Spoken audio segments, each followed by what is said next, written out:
Hello, my name is Robert L. Conrad. I wrote a book called Succeed Beyond Adversity 2. You get it on Amazon.com or BarnesandNoble.com. But get it quick. It's a great book. The cover looks something like this here, Succeed Beyond Adversity 2. I've been promoting it on Facebook and Instagram, trying to let people know this is the anniversary of the book.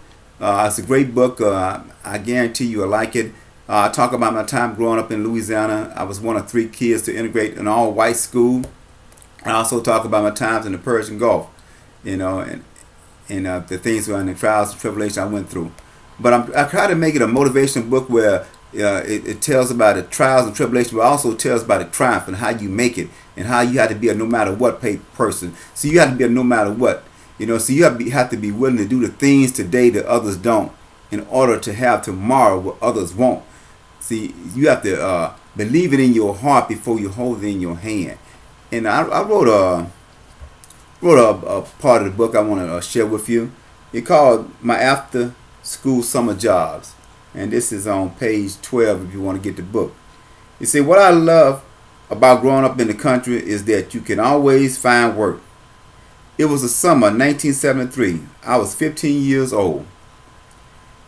When school closed for the summer, most students thought about having fun, having a long fun vacation. I wanted to have some fun too. I knew I needed to make some money in order to afford the fun.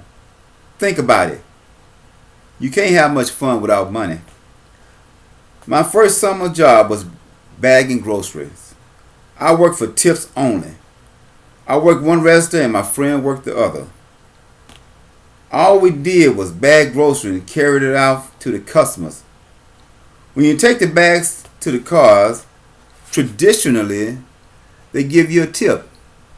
Well, that is what people are supposed to do. An incident occurred on my second day of work.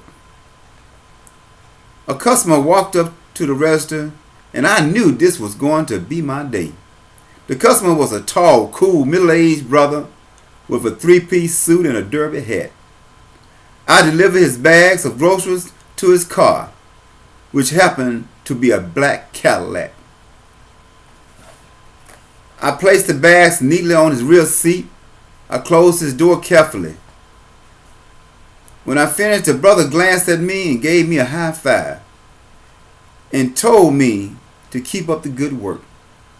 I wanted to slap the hell out of him, but I didn't. At the end of the day, I ended up with $2.50 in tips. I did not need another day to realize that this was the wrong job. I went searching. The next day I heard they needed 10 people to hoe weeds from around the soybeans. It was a choice between the soybeans or cotton. I chose the soybeans. This job paid $10 a day. There was good money back then. The supervisor said, a truck will pick you up at 5 o'clock, but you have to bring your own hoe.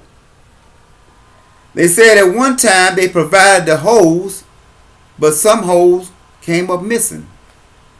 The next morning I was standing outside of my mother's house with my hoe in hand. When the truck stopped, they asked all the hoes to line up for accountability. After they counted everybody, they put me on roll number 1. They gave me some instructions and said that if I broke my hoe, I would have to buy another hoe or rent a hoe. I started hoeing at 7 o'clock a.m. and finished around 3 o'clock p.m. The supervisor inspected the area.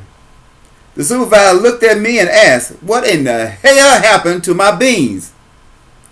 I had chopped down 3 miles of beans. I said, sir, I couldn't tell the difference between the weeds and the beans. With an angry look on his face, he commanded, go to the truck. What I learned from this is acquire multiple skills so that you won't have to hoe for a living. Never limit yourself to one occupation. This is a simple, everyday illustration for the present day generation. This is out of the book Succeed Beyond Adversity 2. Like I say, get it on Amazon.com or go to my website at Conrad.com, COMRADD.com. This is Rob L. Conrad saying, have a blessed life.